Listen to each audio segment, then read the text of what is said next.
শীতকালে মাঠের পরিবেশটাই একটু আলাদা, কারণ চারিদিকে সবুজ আর মাঠের প্রকৃতির সৌন্দর্য আমাদের মনটাকে কিন্তু ভালো করে দেয়। Hello friends, welcome to my new blog. তো বন্ধুরা, তোমরা সবাই কেমন আছো? আশা করি সবাই ভালোই আছো।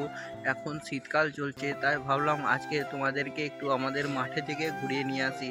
তোমাদেরকে আজকে দেখাবো যে আমাদের মাঠে কি কি ফসলের চাষ হয়েছে। অবশ্যই ভিডিওটা শেষ পর্যন্ত ওয়াচ করতে থাকো। তো বন্ধুরা, আমি এখন চললাম আমাদের এ দেখো সর্ষের জমিতে।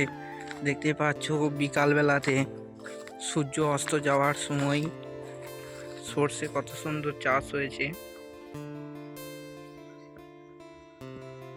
তো বন্ধুরা, তোমরা দেখতেই পাচ্ছ আমার এই পেছনে হচ্ছে সর্ষের জমি।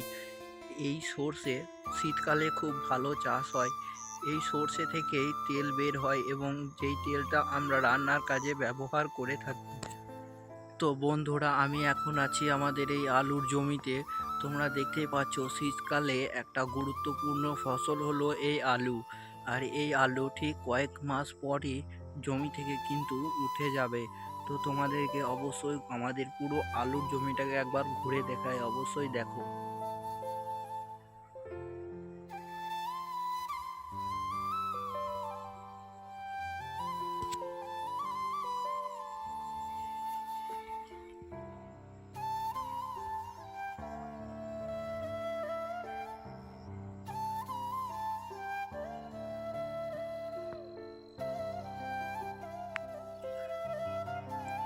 তো বন্ধুরা, আমার পিছনে যে জমিটা দেখতে পাচ্ছ, এখানে কিন্তু গম চাষ করা হয়েছে। তো অবশ্যই তোমাদেরকে দেখাবো। এখন গম গাছগুলো খুবই ছোট আছে। ঠিক 1 মাস থেকে 1.5 মাস পর এই গম গাছগুলো কিন্তু ফলন দিতে শুরু করবে। চলো তোমাদেরকে খুব কাছে থেকে দেখায় যে গম গাছ কেমন হয় দেখতে।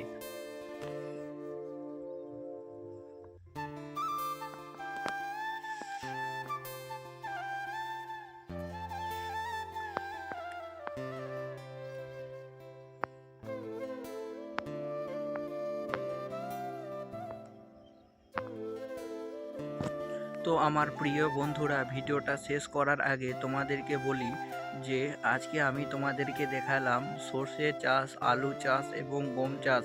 তোমরা কমেন্টে লিখে জানিও তোমাদের কোন চাষটা সব থেকে ভালো লেগেছে। তো বন্ধুরা, আজকের ভিডিওটা এই পর্যন্তই। ভিডিওটা যদি ভালো লেগে থাকে তাহলে অবশ্যই চ্যানেলটাকে লাইক, কমেন্ট ও সাবস্ক্রাইব করে পাশে থেকো। দেখা হবে আবার কোনো নতুন ভিডিওতে।